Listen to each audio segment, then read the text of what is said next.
편집한 영상은 2010년 이전에 했던 사역들을 중심으로 이렇게 편집을 했고, 최근의 사역은 제가 좀 게을러서 이렇게 편집을 못했습니다. 다음에 또 주님께서 기회를 주시면 잘 또 준비해서 함께 나눌 수 있는 시간을 갖도록 하겠습니다. 잠깐 말씀을 해서 기도할까요? 예, 하나님 아버지 감사합니다. 주님 사랑하시는 이 페이스북 침례교회에 참 함께 관계를 맺게 해주시고 또 파라가를 위해서 기도하시고 협력해하는 귀한 은혜를 베풀어 주시는 중에 또 부족한 종을 이렇게 방문해서 함께 말씀을 나누고 사역을 또 함께 나눌 수 있도록 허락해 주셔서 감사합니다. 아버지 하나님, 이 시간 증거되는 말씀과 또 그거의 내용들이 참으로 하나님 앞에 영광이 되게 해주시고 우리 모두에게 또한 은혜와 도전이 되는 시간이 되도록 도와주시옵소서. 감사드리며 예수님의 이름으로 기도했습니다. 아멘. 몇 년 전에 어떤 목사님께서 단기 선교팀을 인솔해서 저희 그 사역지를 방문하신 일이 있었습니다. 그때 인솔해서 오신 그 목사님이 제게 이런 질문을 하셨어요. 당신이 여러 나라들의 이렇게 단기팀을 이끌고 가다 보면 발전이 좀 안 된 후진 국가들에서 공통적으로 보이는 그런 그 모습들이 있는데 그게 뭔지 아느냐?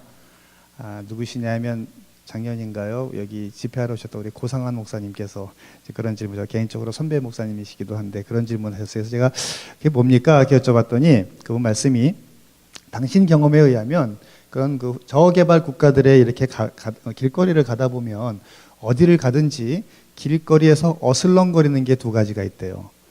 그게 뭐냐? 사람과 개랍니다. 길에 사람이 어슬렁거리고요, 개들이 어슬렁거린대요. 아닌 게 아니라 제가 그 말씀을 듣고서 보니까 길에 할 일이 없어서 어슬렁거리는 사람들이 굉장히 많습니다. 요즘은 좀 덜하지만 또 사람들뿐만 아니라 개들도 굉장히 많습니다. 제가 83년도에 파라과이에 처음 이민을 갔는데 그때 그 교포신문에, 그 당시엔 교포들이 좀 많았습니다. 그 교포신문에 제가 처음에 봤던 뉴스 중에 하나가 교포 4살짜리 아이가 길에 있는 개한테 물려서 그 광견병으로 죽은 거예요. 그래서 또 한 번은 그 아르헨티나 여자 자매가, 아르헨티나 사람이 여자 자매인데 20대 초반의 자매가, 제가 20대 초반 때 일입니다. 파라과이로 왔는데 귀신이 들렸어요. 그래서 이제 그 귀신을 쫓아내는 일을 밤새도록 하는데 그 귀신한테 이제 그런 얘기를 했습니다. 이 딸에게서 나가라. 그랬더니 그 귀신이 하는 얘기가, 목소리가 바뀌죠. 너 quiero, 나 싫다, 안 나간다. 그러다가 이제 성경에 보니까 왜 안 나가냐 그랬더니 갈 데가 없대요. 그래서 그러면 성경에 보니까 저 거라사 광인의 그 돼지떼로 들어가라는 얘기가 있지 않습니까? 그래서 파라과이는 돼지가 많지 않으니까 시장에 개떼 속으로 들어가라 그랬습니다. 그랬더니 싫대요. 그래서 왜 싫으냐 했더니 더러워서 싫다고.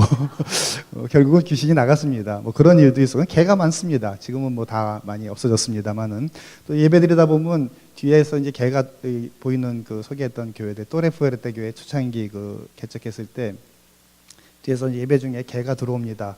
그래서 이렇게 한 바퀴 쭉 돌아가지고 이 뒤로 이렇게 해서 한번 예배 어떻게 잘 드리나 우리 한번 보고 이렇게 나가시기도 하고, 예, 굉장히 공감이 되는 말이었습니다. 사람과 개들이 어슬렁거리는 거. 그 반면에 뭐 한국도 그렇고요, 미국도 그렇고 길에서 개를 볼 수 없는 것은 물론이고 또 어슬렁거리는 사람이 거의 없는 것 같아요. 저는 미국에 특별히 길에 걸어다니는 사람을 못 봤습니다. 다들 바쁘게 움직입니다. 그렇게 항상 뭔가 할 일이 있고 또 우리에게는 할 일이 남아 있습니다. 아침에 와서 이렇게 앉아 있는데, 목사님 방에 앉아 있는데 우리 집사님께서 하시는 말씀이 여기도 노력하지 않으면 살기 어렵다, 그런 말씀을 하셨습니다. 정말 우리가 움직이지 않으면 살기 힘든 시대가 우리가 살고 있는 이 시대인데 우리는 항상 그렇게 뭔가에 매어 지내고 할 일이 있기 마련입니다. 여러분, 할 일이 있는 것은 기쁘고 감사한 일이지요. 하지만 동시에 일에 대한 부담이 우리를 피곤하게 합니다. 제가 여기 올 때 우리 현 목사님께서 오셔서 말씀도 좀 전해주시고 선교도 좀 보고도 해주시고 또 이렇게 좀 쉬다 가시라고 그래 놓고 제가 수요일날 그 샌호제에 도착을 했는데 거기 이제 처제가 삽니다. 실리콘밸리 지역에 이제 처제네가 사는데 왔다고 이제 전화를 드렸더니 하시는 말씀이 아침에 9시에 그 영어 예배가 있는데 거기서도 메시지를 해야 된다고 그러셔가지고 그날 밤을 새웠습니다. 뭔가 이렇게 좀 이렇게 준비해야 되는, 그죠? 우리 피곤하게 하고 지치게 하는 거, 하지만 기쁜 마음으로 준비했습니다. 여러분 오해하지 마십시오. 그래서 우리가 항상 이 마음속에는 말이죠, 뭔가 좀 편안했으면 좋겠다, 부담감 없이 어떤 걱정이나 염려도 없이 좀 푹 쉬고 싶다는 그런 욕구들이 다 있습니다. 그래서 이 바닷가의 그림이나 산의 고요한 어떤 풍경이 되는 거 보면 마음이 평안해지고요. 가고 싶다, 뭐 이런 욕구가 생기지 않습니까? 마음으로는 평안과 휴식과 쉼을 얻기 원하지만 실제로는 그렇게 하지 못하는 안타까운 현실, 그것이 바로 우리가 사는 현실의 모습이 아닌가 생각을 합니다. 오늘 본문에도 그와 비슷한 내용이 등장을 합니다. 본문에 등장하는 이스라엘 백성들도 하나님께서 그렇게 참된 안식과 평안을 주시겠다고 약속하셨던 그 약속의 땅에서조차 안식을 누리지 못한 채, 평안을 누리지 못한 채 수많은 전쟁과 불안들 속에서 살고 있었던 백성들의 모습이 나옵니다. 오늘 본문에는 한 사람의 이름이 등장을 하는데요. 바로 이 삼손의 아버지였던 마노아라고 하는 사람입니다. 우리가 자식을 낳아서 이름을 붙일 때는요, 나름대로 의미 있는 이름을 좀 붙이려고 애를 씁니다. 제가 일부 예배 때인가요? 제가 이름이, 스페인어 이름이 파블로인데 왜 파블로가 됐는지에 대해서 좀 설명을 했었습니다. 가슴 아픈 일들이 좀 있었습니다. 그래서 그 이름, 의미 있는 이름을 붙이기를 원하지요. 오늘 본문에 등장하는 이 마노아라는 사람도 마찬가지였습니다. 마노아라고 하는 이 이름의 뜻은 히브리 말로 안식, 헬라어로는 쉰다, 쉼, 뭐 이런 의미를 지닌 이름입니다.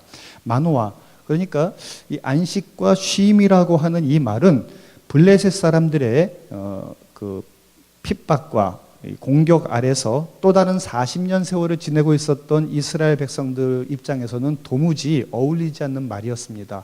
언제 쳐들어올지 모르는 블레셋 사람들의 공격 앞에서 항상 떨고 있었던 그 사람들한테 이 평안과 안식, 그러니까 이 마노아의 아버지는 마노아 그 아들을 낳은 다음에 그 아들의 이름을 마노아라고 붙인 것은 좀 평안하게 살고 싶다, 안전하게 살고 싶다, 이런 마음에서 그렇게 이름을 붙였던 것입니다.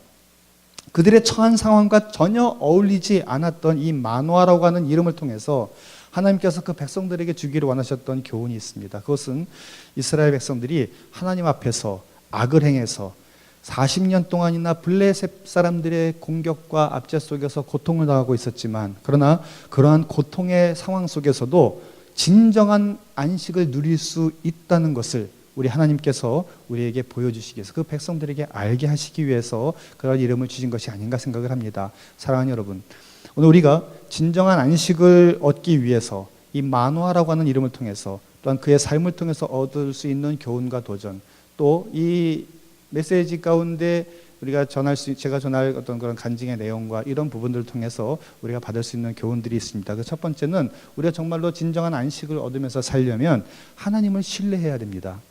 오늘 본문에 보니까 마노아의 아내는 자식을 낳을 수 없는, 잉태할 수 없는 여자였습니다. 시편 127편 3절에서 자식은 하나님이 주시는 복이라고 그랬습니다. 기업이고 그 태의 열매는 하나님의 상급이라고까지 말하면서 자식이 사람이 받을 수 있는, 이 땅에서 받고 누릴 수 있는 최고의 복이라고까지 말씀을 하셨습니다. 어떤 분들은 자식을 낳아서 효도를 받기를 원하시죠. 그런데 이런 얘기를 하시더라고요. 커서 효도는 의미가 없고 아이가 낳아서 내가 키우는 동안에, 성장하는 과정에서 그 아이를 통해서 내가 받고 누리는 기쁨이 정말 진짜 효도다. 크면서 받는 효도가 다 효도의 전부다. 그거로 만족한다, 이런 말씀도 하셨는데, 어쨌든 그 사람이 받을 수 있는 최고의 복이 자식이라고 구약시대에 생각을 했었습니다. 그러므로 구약시대에 그 여자가, 그 와이프가 임신을 할 수 없는 그 남편은 다른 여자를 통해서, 우리 한국도 옛날에 그랬습니다. 다른 여자를 통해서 자식을 낳는 것을 당연하게 생각을 하던 그런 시대였습니다. 사실 이것은 그러나 마노아는 달랐습니다. 하나님이 주시지 않는 것, 하나님이 허락하시지 않는 것을 사람의 생각과 힘으로 억지로 어떻게 좀 해보려고 하지 않았던 사람이었습니다. 살다가 보면 누구에게나 다 힘든 시기가 있기 마련이지요. 어려운 때가 있습니다. 좋은 때가 있는가 하면 어려운 때가 분명히 있습니다. 그럼에도 불구하고 우리가 포기하거나 좌절하지 말아야 될 것은 우리에게는 하나님의 섭리를 믿는 믿음이 있기 때문인 줄로 믿습니다. 하나님의 영광을 드러낸 수많은 사람들의 간증에는 공통점이 한 가지 있는데요. 그것은 고통도 하나님의 은혜였다는 것입니다. 저희는 선교지에서 지금까지 제가 파송받은 지 17년, 제가 가서 산 것은 17살 때부터 살아가지고 올해로 만 30년이 됩니다. 근데 한국 가서 잠깐 나가서 그 대학원 과정을 공부하고 파송받아서 돌아온 지가 이제 17년이 되는데요. 지금까지 교회를 3개를 개척할 수가 있었습니다. 그 외에 이제 여러 지교회들을 개척을 하고 했는데, 근데 정말 감사한 것은 하나님께서 제가 교회를 개척할 때마다 저와 또 교회 가운데 귀한 어떤 간증을 허락하셔서 그 간증의 기초 속에서 교회가 세워질 수 있도록 또 성장할 수 있도록 허락하셨다는 거예요. 저희가 처음으로 개척했던, 사진에 보셨던 그 로카스카냐다라고 하는 교회는 지금은 이름이 또레푸에르테, 강한 성이라고 하는 이름으로 바뀌었습니다만은 파라과이의 수도인 아순션의 외곽에서 약 23km 정도 떨어진 전형적인 그 시골 도시 외곽 지역의 거주 지역입니다. 제가 그 지역에서 교회를 처음 개척해서 파송 받은 지 석 달 만에 제가 뭐 언어적으로나 문화적으로 이미 익숙한 상황이었기 때문에 파송 받고 석 달 뒤부터 이제 개척을 시작을 해서 4년 반 정도 지나고 난 이후에 현지인 목사님인 루벤 보가도라고 하는 목사님께 그 사역을 위임해서 독립을 시켰습니다. 재정적으로, 행정적으로 다 독립을 시켰어요. 지금은 그 루벤 보가도 목사님 뒤를 이어서 미겔 페르난데스라고 하는 제가 그분이 19살 때 처음 전도를 해서 10년 만에 이렇게 안수를 준 목사님이 되셨습니다. 그래서 그분이 3번째 목사님으로 좀 사역하고 계신데, 내년에 혹시 사역을 오시면 그 교회에 가서 저희 같이 사역을 할 것입니다. 근데 그 교회가 정말 귀하게 잘 성장한 교회가 됐습니다. 개척해서 지금 이제 한 16년 정도 됐는데, 한 10년쯤 됐을 때 저희 후임 목사님 루벤 보가도 목사님이 사역하실 때 이미 파라과이에 있는 침례교회 150개 침례교회 중에서 또 이렇게 아주 손꼽히는 그런 교회가 됐습니다. 그런데 처음에 교회를 개척했던 그 지역에 교회가 없는 지역이었습니다. 그 동네가. 처음으로 그 동네에서 예수님을 영접하고 믿게 된 어떤 자매가 10년을 기도했어요. 그때가 1987년도의 일입니다. 1987년도에 처음 예수를 믿고 자기가 믿은 예수가 너무 좋아서, 하나님, 우리 동네에 이 지역에 교회를 세워주십시오. 그래서 우리 이 동네에 살고 있는 우리 친척들도 예수 믿게 해주시고 이 동네 사람들 다 예수 믿게 해주세요. 10년을 기도했습니다. 그 기도가 밑거름이 돼서 오늘날과 같은 그러한 위대한 역사가 이루어지게 됐습니다. 97년 10월에 저희가 한국 침례교회에 파송을 받아서 파라과이에 갔을 때 공교롭게 저희가 파송받은 지 한 달 만에 IMF 경제 위기가 한국에 왔습니다. 그래서 파송받은 날부터 지금까지 한 번도 저희 파송교회에서 후원을 보내주지 않았습니다. 저한테는 굉장히 큰 시험이었습니다. 왜냐하면 아까 말씀드린 것처럼 제가 17살 때 파라과이에 부모님을 따라서 이민을 갔지요. 거기서 살게 된 지 한 10년쯤에 저희 부모님은 브라질에 재이주하셔서 사시다가 지금은 한국으로 영주 귀국하셔서 한국에서 사십니다. 처음에 파라과이 갔을 때 저는 파라과이 가서 사는 것이 싫었습니다. 파라과이가 어디 있는지도 몰랐고요. 아침에 잠깐 얘기한 것처럼 파라과이 그러니까 전 무슨 파라다이스인 줄 알았는데 전혀 파라다이스하고는 상관없는 나라였습니다. 그래서 그 하나님께 부르심을 받고 제가 헌신을 하고 목사가 되고 선교사가 되겠다. 그래서 한국 가서 유학을 가서 공부를 하고 하는 중에 그 3년 동안 그 MDB 과정을 공부하는 중에도 제가 항상 매일 아침마다 학교에서 제가 기숙사에 있었기 때문에 월요일부터 금요일까지는 기숙사에서 제 아내와 큰아이는 서울에 저희 처갓집에서 있고 주간에 제가 내려가서 공부하는데 기숙사에 있는 사람들은 새벽 기도를 매일매일 나갔어야 됐어요. 나갈 때마다 제가 했던 기도가 그겁니다. 하나님께서 저를 파라과이에서 부르신 것은 한국에서 목회하거나 사역하도록 부르신 것이 아닌 줄로 제가 알겠습니다. 그러면 하나님께서 저를 세계 어디로 보내시든지 제가 다 가서 사역하겠습니다마는 파라과이만 빼고 주님. 전 파라과이가 싫었습니다. 정말 젊은 사람들이 살 데가 못 됐어요. 갈 데가 없고요. 제가 처음에 파라과이 학교 가가지고요. 학교 이제 고등학교 2학년 때 이민을 가서 학교를 다니는데 스페인어를 전혀 못 알아들으니까 공부가 재미가 없었습니다. 그래서 한 번은 체육 시간에 몰래 학교 담장에 철조망이 있는데 그걸 뜯고서 도망을 갔습니다. 갔는데요. 갈 데가 없었어요. 극장도 오후 1시부터 문 열죠. 그 당시에 쇼핑몰이라고는 슈퍼마켓 하나 있는 게 유일했었고요. 아순션 전체에. 갈 데가 없었습니다. 그래서 도망 나온 거를 굉장히 후회했는데 그 다음날 학교를 갔더니 교장 선생님이 부르는 거에서 들켰구나. 학교 잘렸구나. 그랬는데 교장 선생님이 오시더니 가끔씩 이 학생들이 도망가는데 너는 그러지 마라 그러시는 거예요. 저를 못 알아본 거예요. 그래서 나는 그러지 않는다 뭐 이렇게 그 발뺌도 하고 그랬는데, 어쨌든 저는 파라과이가 싫었기 때문에 어떻게든 파라과이로 안 가는 것이 제 마음의 소원이었습니다.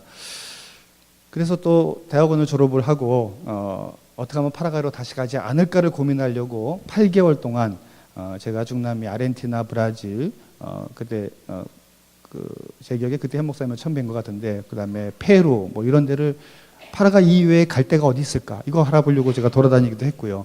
하지만 그러는 중에 하나님께서는 제가 파라과이로 다시 돌아가야 될 이유, 그러니까 언어적으로나 문화적으로나 또 10여 년을 제가 살고 그 당시에 10여 년을 살면서 공부하고 또 쌓았던 현지인들과의 관계성 뭐 이런 것에 대해서 새로운 시각을 갖게 해주셨습니다. 그리고 로마 카톨릭의 잘못된 그런 신앙에 물들어서 정말 진정한 복음이 뭔지를 알지 못한 채 살아가는 그 백성들에 대한 마음을 갖게 해주셨습니다. 그리고 그 마지막으로 하나님께서 제 다리를 부러뜨리셨어요.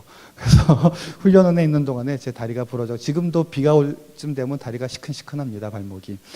그래서 제가 요나처럼 회개하는 마음을 가지고 주님 제가 가겠습니다. 뭐 그러는 과정에는 제가 하나님께서 제 생각을 바꿔주신 면들이 많이 있는데, 결국에는 주님 뜻이라면 제가 가겠습니다 라고 항복을 하고 그렇게 제가 살던 나라를 선교지로 생각을 하고 파송을 받았습니다. 그렇게 제가 정말 오기 싫었던 파라과이에서 한국으로 공부하러 비행기가 출발하는데 제 마음에는 해방이다, 탈출이다 이 두 단어밖에 생각나지 않았습니다. 근데 그렇게 고민을 거쳐 다시 돌아왔는데, 나무에 올라가게 놓고 밑에서 흔드는 것도 참 정도가 있지. 하나님 왜 그렇게 어렵게 결단하고 순종해서 하는데 왜 경제 위기를 당하게 하셔서 후원도 못 받게 하시고 이렇게 힘들게 하시는가. 그렇게 순종하고 왔으면 만사 형통까지는 아니더라도 생계의 위협은 받지 않도록 하시는 게 당연한 거 아닌가, 굉장히 원망이 됐습니다. 그렇게 파송된 지 5개월을 지나면서 결국엔 제가 사역을 포기하고 돌아갈 생각을 심각하게 고민하면서 하나님께 기도하고 있는데, 하나님께서 제게 생각하게 하신 것이 있었어요. 그것은 뭐냐면 너의 파송과 출국이 한 달만 늦었어도 너는 파라과이 못 왔다는 거예요. 왜냐하면 제가 파송된 지 한 달 만에 IMF가 시작됐기 때문에, 또 그 당시에 IMF 상황이 한 달만 일찍 시작됐어도 너는 파라과이 못 왔다는 거예요. 그 한 달의 시간을 두고 너를 선교지로 다시 가게 하신 하나님이시지 않느냐. 이렇게 어렵게 왔는데 그것을 포기하고 다시 돌아가는 것을 하나님이 원치 않으실 거라는 깨달음을 저에게 주셨습니다. 그리고 저에게 하나님의 뜻과 계획에 대한 신뢰하는 마음을 회복시켜 주셨어요. 그런 깨달음 가운데서 제가 마음의 결심을 하고 사역을 시작했을 때 한 사람을 만나게 해주셨습니다. 하나님은 언제나 한 사람을 통해서 역사하십니다. 그 한 사람을 통해서 제가 파송 이후에 첫 번째 교회 개척이 시작이 됐습니다. 그리고 5년이 되지 않은 그 시간에 아까 말씀드린 것처럼 루벤 보가더라고 하는 정말 훌륭한 현지인 후임자에게 사역을 위임하고 저는 또 다른 교회 지역에 가서 개척을 시작할 수 있었습니다.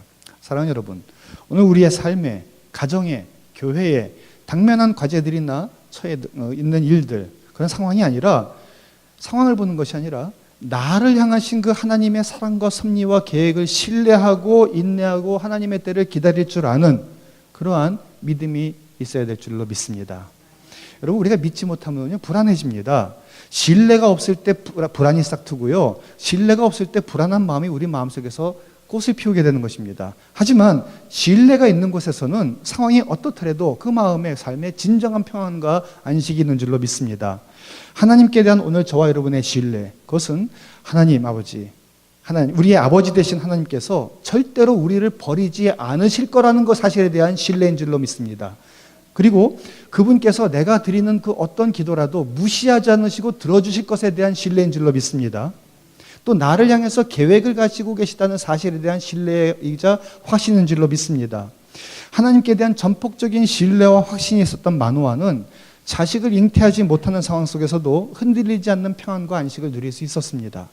하나님의 섭리에 대한 신뢰가, 하나님께서는 어떤 뜻을 가지고 계실 거라고 하는 그 믿음에 대한 확신이 그 마노아의 마음속에 분명히 자리 잡고 있었기 때문에 하나님의 약속의 말씀을 놓치지 않고 든든히 붙잡고 그의 삶을 견디면서 살 수가 있었던 거예요.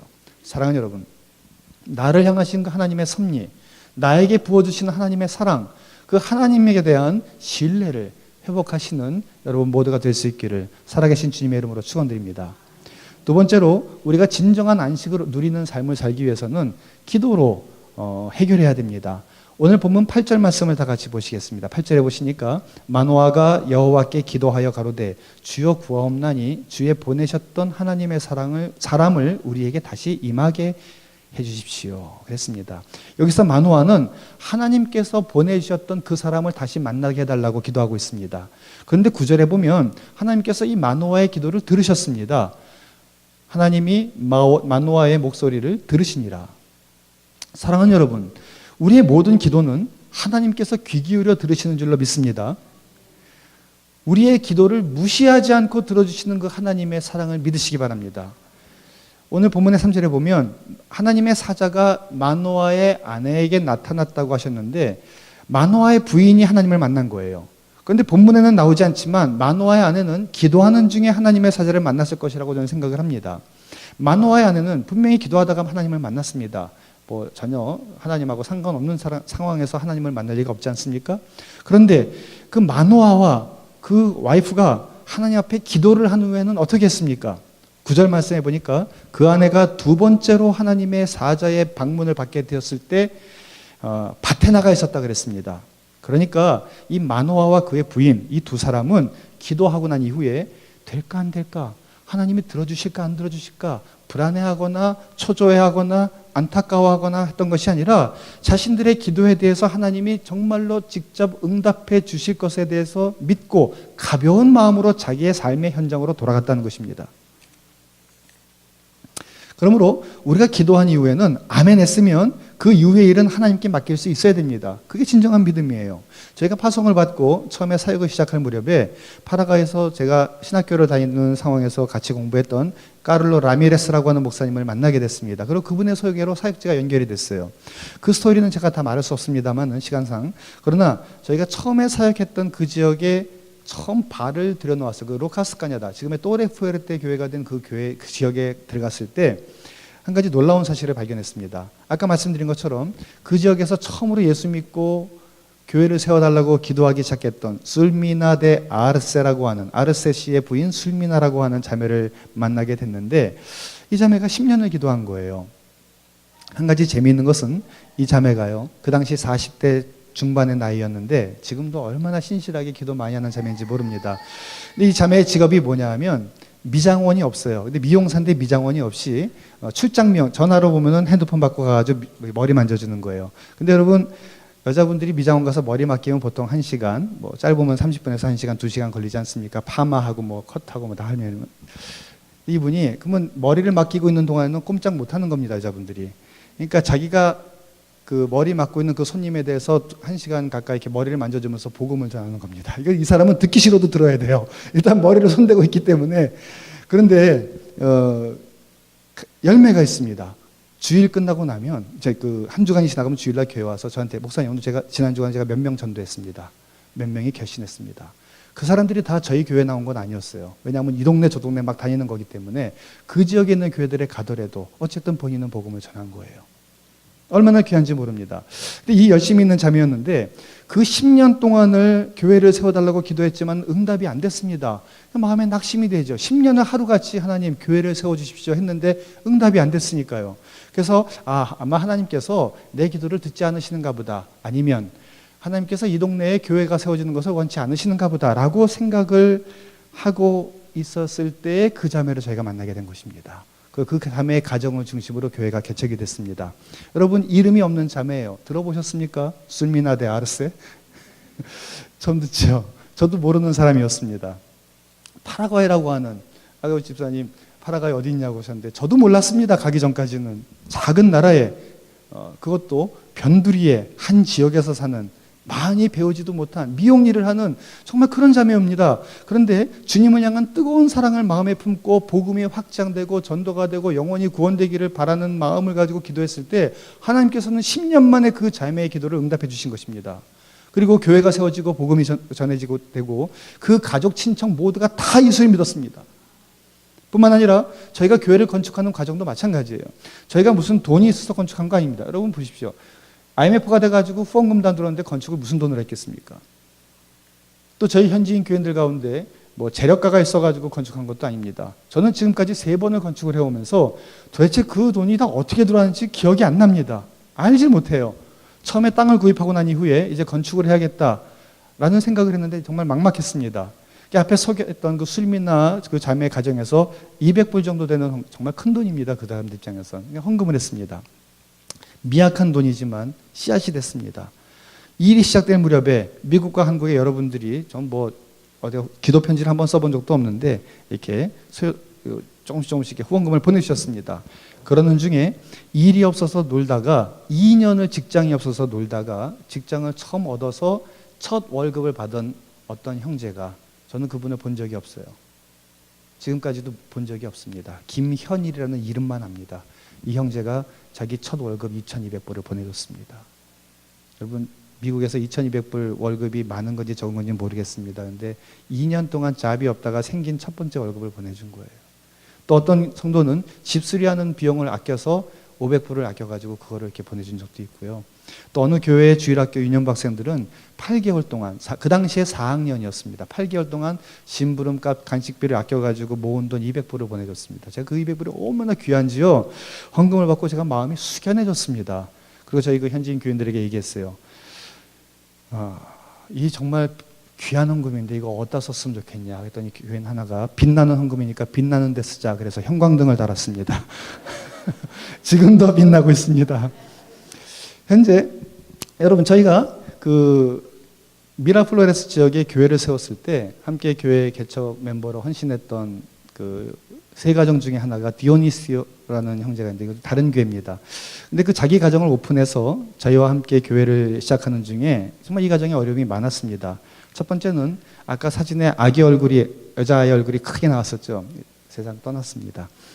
그 아이가 2돌을 갓 지난 이후에 알 수 없는 병으로 세상을 떠난 거예요. 여러분, 남미는 11월부터 지금 벌써 여름이 시작이 됐습니다. 근데 길 때는 4월까지도, 최근에는 6, 7월까지 또 더운 날씨가 계속이 되는데요. 그 해에는 이상하게 2월 달에 한참 여름에 날씨가 굉장히 추웠습니다. 밤새 이 아이가 기침을 하다가 그래서 아동 전문 병원을 데려갔는데 입원한 지 3일 만에 이유를 알 수 없이 죽어버린 거예요. 들어갈 때는 기침하는 것 외에는 아무 증상이 없었습니다.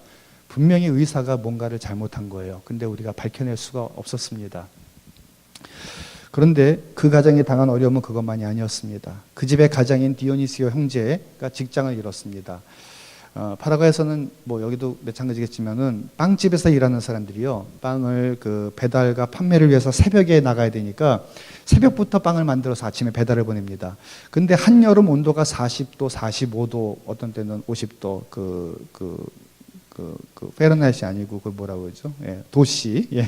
그 가까이 그 더운 나라에서 낮과 밤을 바꿔 살고 그 빵 그 오븐의 온도가 막 200도 막 넘는 그 오븐 앞에서 그 더운 날에 일하는 것은 여러분 굉장한 그 힘든 일이죠. 건강에 문제가 생겨서 도저히 견딜 수 없는 상황까지 왔을 때 그 직장의 주인한테 얘기했어요. 자기가 좀 슈퍼마켓에서 일하는데 며칠만 좀 쉬었으면 좋겠다 했더니 주인이 그냥 아주 쉬어라 그래가지고 직장에서 쫓겨났습니다. 사랑하는 딸도 죽었죠. 정말 순식간에 잃어버렸습니다. 다니던 직장에서 잘려서 수입이 끊어지게 되는 그런 상황에서 정말 얼마든지 그 마음속에 원망과, 하나님, 우리 집에서 가정 예배를 시작해가지고 교회가 개척이 됐는데 왜 이런 고통과 어려움을 주시는가, 원망과 불평과 신앙이 흔들리고 좌절할 수 있는 상황이 됐었습니다. 그런데 이 디오니시오와 엘리라고는 이 두 내외가 처음부터 괴로워도 했고, 하나님 어째서 우리에게 이런 일이 생깁니까? 힘들기도 했지만 그런 상황에서 하나님 앞에 기도하기 시작했습니다. 그 기도하는 가운데 얼마 지나지 않아서 낮에 빵집에서 일할 수 있는 직장에 취직이 됐고요. 그리고 그 부인이 정말 임신하기 힘든 자매였는데 또다시 임신을 했습니다. 그래서 정확하게 그 아이를 잃어버린 지 1년 뒤에 또 다른 아이를 낳았습니다. 얼마나 예쁘게 잘 자라는지 몰라요. 정말 다시 임신하리라고는 기대하지 못했었는데 하나님의 섭리와 인도하심을 믿고 기도하고 견뎠을 때 그 가정에 가장 어려운 일들을 하나님께서 직접 친히 감당하셔서 복된 응답을 주시는 은혜의 체험을 할 수 있게 되었습니다. 여러분, 사무엘상 1장에서 사무엘의 모친이었던 한나가 자식이 없는 그 아픔 중에서 성전 나가서 기도하기 전까지는 먹지도 않고 잠도 안 잘 정도로 근심이 많았다고 그랬습니다. 근데 기도를 하고 난 다음에 이 사람이 달라졌어요. 사무엘상 1장 18절에 보면 가서 기도하고 난 이후에 가서 먹고 얼굴에 다시는 수색이 없었다. 근심하지 않았다는 겁니다. 아직 기도에 응답받은 거 아니지요. 상황이 달라지거나 문제가 해결된 것은 아니었습니다. 겨우 기도만 한 것이었습니다. 그러나 기도를 마치고 난 이후에 하나님께서 자신의 기도를 귀 기울여 들으신 줄로 믿고 걱정도 염려도 떨쳐버리고 음식을 먹고 얼굴에서 수심을, 걱정, 근심을 걷어들인 것입니다. 오늘 본문에 나오는 마노아도 마찬가지였습니다. 아직 자기 아내가 만났던 하나님의 사자를 자기는 만나지 못했습니다. 그저 단지 만나게 해달라고만 기도했을 뿐이었습니다. 그러나 하나님께서 자기의 그 기도를 들으신 줄로 믿고 또 앞으로 응답하실 것도 믿고 자기의 일상생활로 편안한 마음으로 돌아간 것입니다. 그렇게 일상생활에서 밭에 나가서 일하고 있는 중에 주님 만난 겁니다. 여러분, 우리가 하나님께 기도하고 난 이후에는 하나님께서 우리의 기도를 들으시고 하나님의 때에 하나님께서 가장 적합하고 우리에게 가장 유익한 방법으로 응답해 주실 것을 믿고 기다리는 것. 오늘 이와 같은 전폭적인 믿음이 우리 모두에게, 특별히 여러분에게, 또 여러분의 가정과 자녀들에게 확실히 뿌리 내려지기를 살아계신 주님의 이름으로 축원드립니다. 마지막으로 우리가 정말 진정한 안식을 얻으려면 말씀 그대로를 믿어야 됩니다. 오늘 본문에서 마노아가 하나님의 말씀을 듣고 난 이후에 나타냈던 반응이 본문 사사기 13장 12절에 나옵니다. 다 같이 읽겠습니다. 사사기 13장 12절 시작. 마노아가 가로되 당신의 말씀대로 되기를 원하나이다. 이 아이를 어떻게 기루오며 우리가 그에게 어떻게 행하리까. 자식이 생길 거라는 말에 마노아는 하나 정말이요? 이러지 않았습니다. 제가 가끔 저희 아이들에게 야 이거 해줄게 그러면 뭐래 진짜요? 그래요. 아빠가 이놈아 너희들한테 거짓말 하겠느냐? 뭐 이거 정말이요? 교인들도 그래요. 뭐라고 하면 엔세리요? 정말이요? 막 물어봐요. 근데 마누아는요 자식이 생길 거라는 말에 진짜요? 그러지 않았습니다. 사실이에요? 그걸 따지지 않았습니다. 언제요? 묻지 않았습니다. 그저 말씀대로 이루어지기를 구했습니다. 뿐만 아니라 마누아는 이렇게 기도했어요. 하나님, 이 아이를 저희가 어떻게 기르고 우리가 이 아이에게 어떻게 행해야 되겠습니까? 여러분, 이 아이는 아직 낳기는커녕 뱃속에 생기지도 않은 아이입니다. 하지만 이 아이를 이미 태어난 자식처럼 이미 받은 아들처럼 생각을 하면서 장차 이 아이를 하나님 우리가 어떻게 키워야 되겠습니까? 이 아이에 대해서 우리가 부모로서 어떻게 행해야 되겠습니까? 라고 하나님께 여쭤보고 있는 것입니다. 지금 하나님 말씀이기 때문에 하나님이 약속해 주신 것이기 때문에 아직 이루어진 것은 아니지만 그러나 이미 받은 것으로 여기고 자기가 해야 될 일을 겸손하게 하나님 앞에 여쭈면서 구했던 것입니다. 저는 이것이 우리 하나님을 믿는 사람들이 가져야 될 바른 자세라고 생각을 합니다. 하나님의 말씀이면 있는 그대로 그것을 믿고 받아들이는 자세. 아까 말씀드렸던 그 또레푸에르테 교회가 아직 교회 개척 초기였을 때 초창기 멤버 중에 후안 페르난데스라고 하는 형제가 있었습니다. 한 번은 월요일마다 있었던 제자 훈련 과정에 모임에 참석을 하고 있는데 문제는 제가 넉 달인가 이렇게 진행을 했는데 매달 회비를 내라고 제가 시킨 거예요.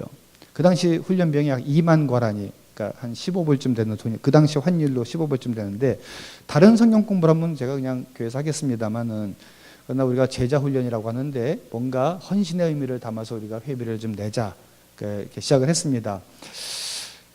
뭐 많다면 많을 수 있고 현지인들에게 부담될 수도 있는 돈이었지만 문제는 이걸 매달 내야 된다는 부담이었어요. 더구나 그때 그 아내가 믿음이 약해서 뭐 돈을 내고 성경 공부를 하는데 돈을 내면서까지 하느냐라는 그런 거부감이 굉장히 셌던 때였습니다. 그런 형편인 걸 알았지만 그래도 믿음으로 결단하고 계속 하라고 제가 권면을 하고 도전을 하면서 내가 반 내줄게 그랬습니다. 그러다 어느 날 이 형제가 저를 개인적으로 찾아왔어요. 그걸 보자 그러더니 손에 2만 과란이를 꼬깃꼬깃하게 쥐더니 저한테 줍니다. 그러면서 하는 말이 오늘 직장에서 자기가 손님한테 팁으로 받았는데 이걸 제가 집으로 가져가면 써버릴 테니까 또 집사람이 알면은 뺏길 테니까 자기 와이프한테 알리지도 않고 저한테 가져왔느라고 그러니까 자기가 내야 될 수업료의 반을 내겠다고 저한테 준 거였어요. 제가 참 마음이 뭉클했습니다. 제가 비록 기도도 해주고 격려도 해줬습니다마는 그 어떻게 사는지 생활을 뻔히 아는데 나머지 50% 남아 어떻게 감당할 수 있을 것인가 하는 것이 제가 염려가 됐었습니다. 그런데 그 당시에 겨우 버스비 가지고 다니면서 다니던 정말 어쩌다가 받은 팁 받은 거 가지고 주님 주신 훈련비로 생각하고 이 사람이 제게 가져온 거예요. 그날 그 2만 가렌을 제가 제 손에 저한테 건네주면서, 목사님, 지금은 비록 이 적은 돈도 제가 힘겹게 마련하는 그런 상황이지만, 그러나 내 인생을 구원해 주신 하나님께서 내 삶을 풍성하게 해주실 것도 믿습니다 라고 고백을 했었습니다. 사실 건축을 진행할 때마다, 교회에서, 한국에서 같은 경우는 건축을 진행할 때 뭐 집문서 바치는 분도 계시고 할머니들은 가락지 빼서 내기도 하고, 옛날 얘기입니다만은, 그럼 우리 한국 교회의 성도들의 헌신과 비교하면 이 파라과이 사람들 정말 헌신 안 합니다. 말은 기가 막히게 잘해요. 근데 잘 안 합니다. 제가 상처를 굉장히 받습니다. 왜냐하면 저희 한인교회에 여름에 에어컨을 수리해야 되는데, 재작년에 말이죠, 제가 11월부터 이제 덥기 시작하니까 10월쯤에 에어컨 기사를 불러다가 에어컨을 수리를 하는데, 여름이 다 지나도록 제가 5, 6명의 에어컨 기사와 컨택을 했는데 약속만 하고 오지 않았습니다. 결국 그 여름은 에어컨 없이 지냈습니다. 저희 집에 인터넷이요, 너무 자꾸 중간에 끊어져 가지고 회사를 바꾸는데, 그 전화국에서 운영하는 인터넷으로 제가 이렇게 그 전화 케이블을 이용하는, 그건 안 끊어질 것 같아서 신청을 했는데, 얼마면 나올 수 있느냐 했더니 보름 걸린대요. 석 달 동안 아직도 나오지 않았습니다. 제가 막 그럴 때마다 이게 익숙해져야 되는데, 저는 이게 익숙해지질 않아요. 30년을 넘게 살아도요. 그 약속 안 지키고 막 뭐라 그러면 시디오스케레, 하나님이 원하시면 막 이런 얘기 해야 되고, 왜 그 아랍 사람들이 뭐라 그러면 인샬라 그러지 않습니까? 신의 뜻으로. 남미 사람들이 그래, 뭐라 그러면 내일 아침에 만나자 그러면 시디오스케레. 제가 불안해집니다. 뭐 하겠다 시디오스케레. 그럼 막 하나님 원하, 불안해집니다 제가. 그런, 참 우리하고는, 우리의 기준으로는 잴 수 없는 그런 헌신의 다른 차원이 있지만, 그러나 그들에게도 소박한 정성이 있다는 것을 제가 그때 그 형제를 통해서 깨달았습니다. 그리고 제 눈이 아니라 하나님의 마음으로 보고 대해야 된다는 사실도 그 형제의 모습을 보고 깨달았어요. 근데 그 후안 페르난데스 형제가요, 지금 얼마나 잘 사는지 모릅니다. 그때요, 흙벽돌로 만든, 벽돌 한 장 이렇게 흙으로 찍은 거가 이렇게 만든 집에서, 지붕은 양철 지붕으로 한 방 한 칸에서 5 식구가 살았습니다. 어머니까지.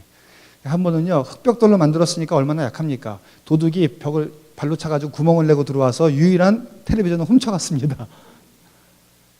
그런 집에서 살다가 지금은요, 벽돌로, 빨간 구운 벽돌로 방 한 4개 정도 되고 화장실 2개. 남미 사람들은 화장실이 많으면 잘 사는 집이에요. 그런데 기와집에 제가 갈 때마다 그 와이프는 이 케이크를 구워서 파는 일을 하는데, 정말 맛있는 케이크를 저에게 만들어서 이렇게 대접해 주고요.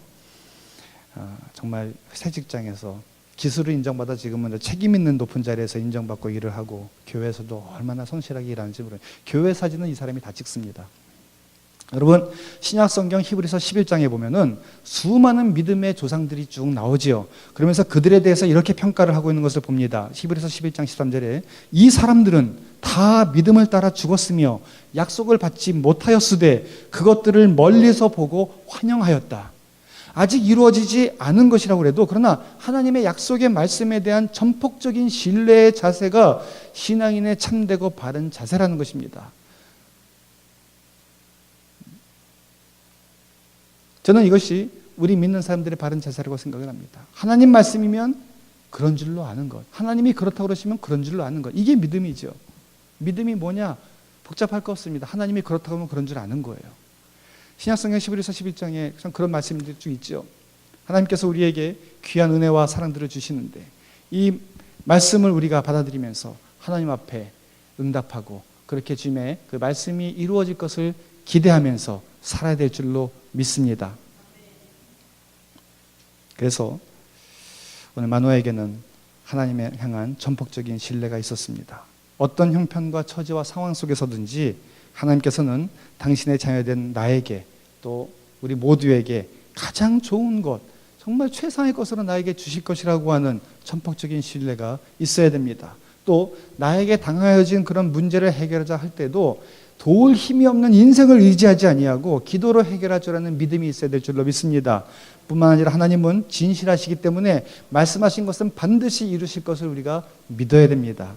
이러한 신뢰와 기도와 말씀에 대한 확신으로 그 평생에 그 이름처럼 정말 안식과 평안과 쉼을 누리며 살았던, 어떤 상황과 형편 속에서도, 문제 속에서도 흔들리지 않고 그 안식을, 평안을 빼앗기지 않은 복을 누리며 살았던 마노아, 그 이름에 예언된 이 만식의 평안이 이 말씀과 기도와 하나님에 대한 신뢰를 가지고 오늘 저와 여러분 모두에게도 동일하게 이루어지게 되기를 살아계신 주님의 이름으로 축원드립니다. 기도하시겠습니다. 하나님 아버지, 너무나 감사합니다. 부족한 종이 주의 말씀을 이 시간에 주님 너무나 사랑하시는 우리 페이스북 침례교회 성도들과 함께 나누었습니다. 인간적으로 전했던 모든 것들은 다 잊어버리게 해주시고 정말 우리가 들어야 될 주님의 음성, 우리 각 사람에게 적합한 그 하나님의 말씀이 우리 마음판에 잘 꽂혀서 흔들리지 않는 신뢰와 확신을 가지고 하나님 잘 섬기며 그렇게 평안과 기쁨과 안식을 누리는 삶으로 살 수 있는 우리 모두가 될 수 있도록 하나님이여 도와주시옵소서. 감사드리며 살아계신 우리 주 예수님의 이름으로 축복하며 기도하였습니다.